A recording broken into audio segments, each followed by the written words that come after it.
첫 번째 영상에서 3개월 호텔 매출 평균 6천만 원이라고 말씀드렸었죠. 그런데 이번 달엔 그 매출에서 1천만 원이 그냥 사라졌습니다. 안녕하세요, 공간채집입니다. 숙박업을 하다 보면 매출이 항상 우상향할 거라고 생각하기 쉽습니다. 저도 그랬습니다. 4월, 5월, 6월 석 달 연속으로 평균 6천만 원대 매출을 유지했으니까요. 그런데 7월 처음으로 예상보다 크게 떨어진 숫자를 마주하게 됩니다.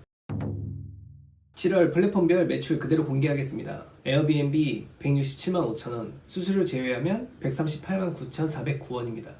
부킹닷컴 2,791만 8,710원, 수수료 제외하면 2,370만 4,353원입니다. 아고다 1,841만 5,800원, 수수료 제외하면 1,528만 5,115원입니다.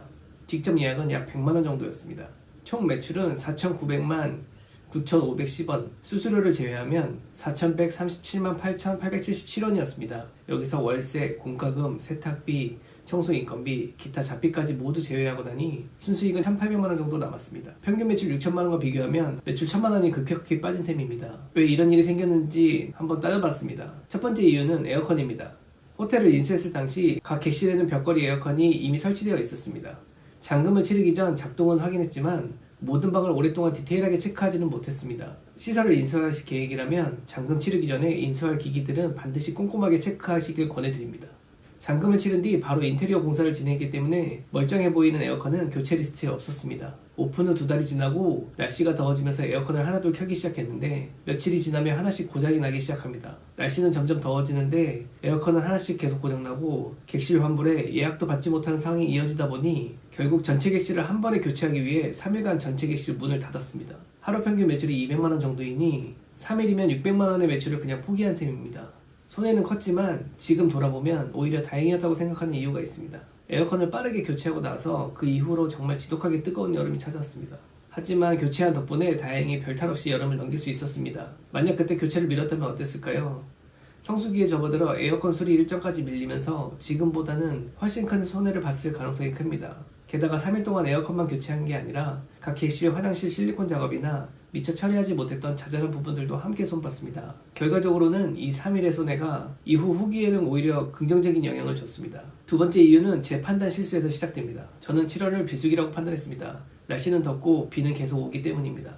그래서 할인 이벤트를 열었고 가격도 살짝 낮췄습니다. 외국인 관광객 기준으로는 맞는 판단이었습니다. 하지만 내국인 기준으로는 정반대였습니다. 7월은 오히려 성수기였습니다. 3월 오픈 이후부터 저는 혹시 모를 상황을 대비해 매달 내국인을 타겟으로 마케팅을 진행해왔습니다. 네이버 블로그, 쇼츠, 인스타그램 릴스까지 다양한 채널에서 꾸준히 홍보를 쌓아갔습니다.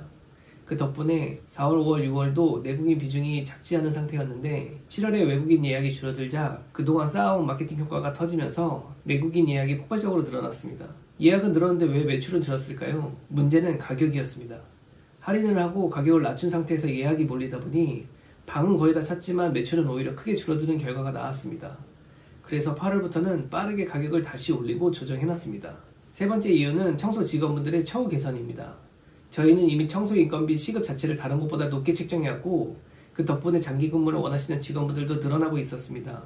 그런데 여름이 되면서 같은 청소라도 체력적인 부담이 커지는 게 보였습니다. 그래서 시급을 한 번 더 올리고 기존 인원 배치에 한 명을 추가로 투입했습니다. 청소 근무자분들이 더 빠르고 여유있게 일을 마칠 수 있도록요.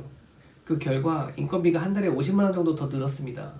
당장은 비용이지만 숙련된 인력을 놓치지 않는 게 장기적으로는 더 이득이라고 판단했습니다.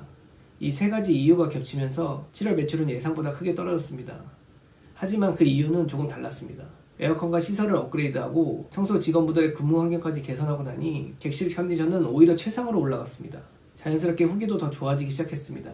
단기적으로는 매출이 줄었지만 8월부터는 가격도 재조정했고 시설과 서비스 품질도 올라간 상태이기 때문에 이후 매출은 다시 회복될 것으로 기대하고 있습니다. 이번 7월을 겪으면서 확실히 느낀 게 있습니다. 매출은 항상 우상향하지 않습니다. 시설 문제든 시즌 판단 실수든 예상 못한 변수는 반드시 찾아옵니다. 중요한 건 그 순간의 손해를 감수하더라도 재빠르고 맞는 선택을 하는 것, 그리고 그 선택이 다음 달, 다음 시즌의 결과로 돌아온다는 것입니다. 8월 매출은 8월이 마무리되는 대로 솔직하게 공개하겠습니다. 감사합니다.